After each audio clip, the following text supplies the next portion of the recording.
তো এই জায়গাটা দেখতেছেন আমরা পিকনিক প্লেস হিসাবে এবারে সিলেক্ট করছিলাম উকিয়াম। এই উকিয়াম জায়গাটা যাওয়ার পরে ফিলিংসটা এরকম ভালো লাগলো।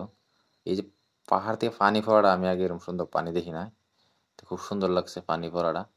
তো আপনারা ধরেন সবাই ধরেন আসে বহুত জায়গার মানুষ দেখতেছে, আপনারা আইতে পারেন পিকনিক প্লেস হিসেবে খুব একটা।